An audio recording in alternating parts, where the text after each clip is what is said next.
Hello, I'm Ronnie Beck, and for this week's discussion, I have chosen James Byrd's Sacred Scripture, Sacred War, the Bible and the American Revolution. Specifically, I'll be addressing the second chapter of the book, which had caught my attention by its title, The Lord is a Man of War, Moses, the Exodus, and the Spirit of 76. Now see, Byrd uses biblical text to justify the revolution and shows how that text inspired the colonists who fought in the revolution.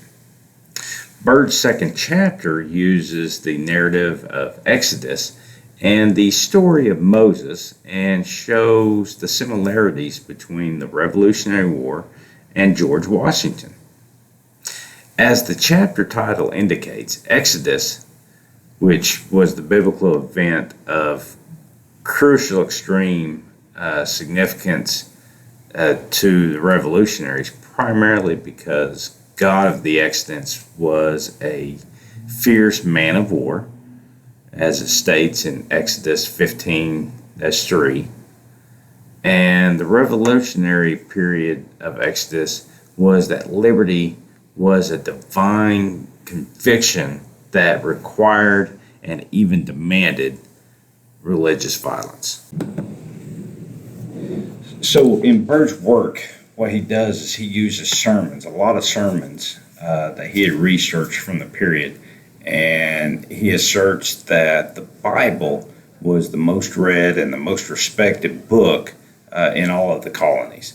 Byrd believes that the biblical authority was more important than any other source in justifying the revolution to the patriots. Now, as their quest for liberty grew, one of the most well-known narratives for liberation was the Exodus story, which you probably know is the Israelites who were being enslaved by the Egyptians, much as the colonists felt like they were being oppressed by the British.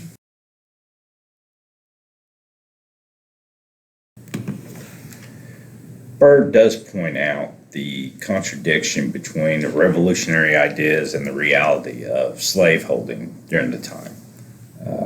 As in revolutionary America, with that biblical narrative of liberation of Exodus, mainly applied to the political slavery that the patriots or the colonists believed that they were being put under by the British, and that it did not apply to the African American experience at the time.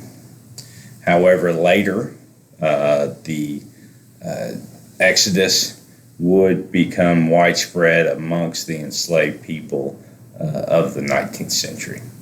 Now, also Byrd, he gives us examples of colonists who were, identifying the hypocrisy of slavery and how there was actually a demand. They want to demand their freedom from British rule, but yet we're still going to have enslaved people. Byrd quotes Samuel Hopkins, who argued that even if Americans did not care about the enslaved people, if they cared about the revolution, they should abolish slavery.